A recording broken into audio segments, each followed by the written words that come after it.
উল্টো চাপে পড়ে গেল বিজেপি। চলুন এই বিষয়টা আমরা একটু বুঝে নেওয়ার চেষ্টা করি আজকের এই ভিডিওর মাধ্যমে।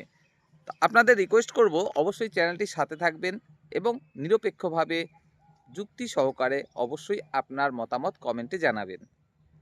তো এই যে আমাদের পশ্চিমবঙ্গে এসআইআর, হ্যাঁ এখনও চলছে, শেষ কিন্তু হয়নি। কারণ এখনও অনেকে ভোটার লিস্টে নাম তোলার জন্য আবেদনপত্র জমা দিচ্ছেন, সেটা কিন্তু আমরা খুব ভালোভাবেই জানি।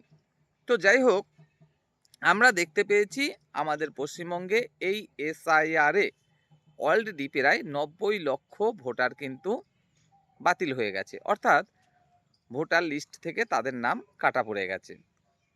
এই যে 90 লক্ষ ভোট বাতিল হলো, অলরেডি যে 90 লক্ষ ভোট বাতিল হয়েছে সেখানে দেখা যাচ্ছে 60 লক্ষ ভোটার কিন্তু হিন্দু ধর্মের এবং 30 লক্ষ ভোটার মুসলিম ধর্মের। যদি আমরা একটু শতাংশের হিসাবে আসি তাহলে দেখব আমাদের ভারতবর্ষে এমনকি আমাদের পশ্চিমবঙ্গেও এরকম শতাংশের মানুষজনই কিন্তু বিভিন্ন ধর্মের বসবাস করে থাকে। অর্থাৎ আমাদের পশ্চিমবঙ্গেও আমরা জানি 30 থেকে 35% কিন্তু মুসলিম ধর্মের মানুষ বসবাস করে, আর ম্যাক্সিমামটাই কিন্তু হিন্দু ধর্মের মানুষ বসবাস করে। অর্থাৎ যেমন শতাংশ মানুষ বসবাস করে, ভোট কাটা যাওয়ার নিরিখেও কিন্তু দেখা যাচ্ছে ঠিক তেমনটাই রয়েছে। স্বাভাবিকভাবেই 1/3 মুসলিম ধর্মের মানুষ বসবাস করে, ভোটার থেকে নামও কাটা গেছে তেমনটাই।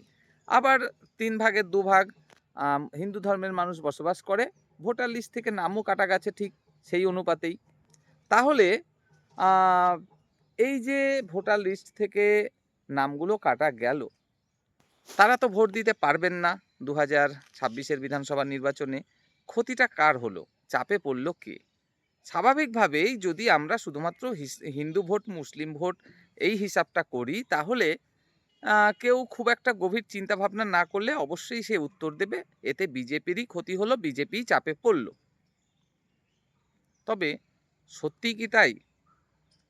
তার কিন্তু উত্তরটা আমরা পাবো মে মাসে। হ্যাঁ, মে মাসে আমরা তার উত্তরটা পাবো। কারণ এই যে এপ্রিল মাসের 29 তারিখে হবে দ্বিতীয় দফার ভোট। তার কয়েকদিন পরেই, মাত্র 4-5 দিন পরে, মে মাসের শুরুতেই আমরা তার রেজাল্ট কিন্তু পেয়ে যাব যে সত্যি এই যে ভোটগুলো কাটা গেল এর ফলে ক্ষতিগ্রস্ত হলো কে, তৃণমূল নাকি বিজেপি। দেখুন বিষয়টা ঠিক এরকম, শুধুমাত্র এখানে হিন্দু ভোট মুসলিম ভোট কিন্তু দেখলে হিসাবটা সঠিক হবে না। কেন? যে মুসলিম ভোটের কথা আমরা বলছি, যে 30 লক্ষ মুসলিম ভোট কাটা গেছে, সেটা যে পুরোটাই টিএমসি পেত তেমনটাও কিন্তু নয়।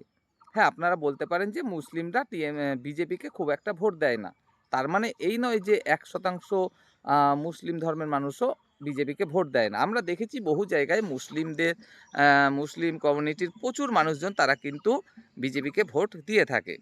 তবে সে যতই কম না হোক না কেন, আমরা ধরেই নিলাম তর্কের খাতিরে যে না, মুসলিম ধর্মের ভোট বিজেপিতে যাচ্ছে না। আমরা তর্কের খাতিরে যদি মেনেও নিই, তারপরেও আপনাদেরকে এটাই জানাতে চাইবো, বোঝাতে চাইবো, মুসলিম ধর্মের প্রচুর মানুষজন আছে তারা কিন্তু এখনও সিপিএম, কংগ্রেস এই সমস্ত রাজনৈতিক দলের সমর্থক, এবং এমনকি অনেকে প্রার্থী হচ্ছেন, অনেকে ভোট প্রচার করছেন এবং অনেকে ভোট দেবেন।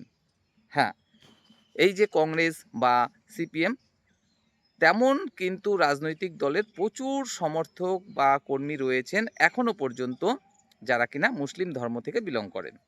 অর্থাৎ এই যে 30 লক্ষ মুসলিম ভোট কাটা গেল, এখানে কিন্তু অনেকটাই এমন ভোট রয়েছে যেটা কিনা কংগ্রেস পেত কিংবা সিপিএম পেত, পুরোটাই যে টিএমসি পেত তেমনটা কিন্তু নয়। তো এবার দ্বিতীয় যেটা আসবো, এই যে হিন্দু ভোট কাটা গেল 60 লক্ষ, এটা কি তাহলে পুরোটাই পেত বিজেপি?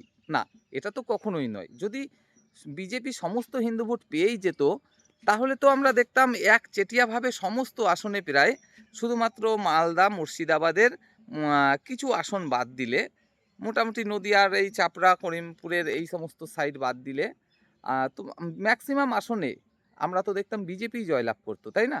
কারণ যেখানে প্রতি 3 জন মানুষের মধ্যে 2 জন হিন্দু মানুষ বসবাস করে আমাদের পশ্চিমবঙ্গে এবং 1 জন বাস করে মুসলিম, তো স্বাভাবিকভাবেই বেশিরভাগ আসনই তো বিজেপি জিততো যদি সমস্ত হিন্দুরা বিজেপিকে ভোট দিত। নিশ্চয়ই দেয় না।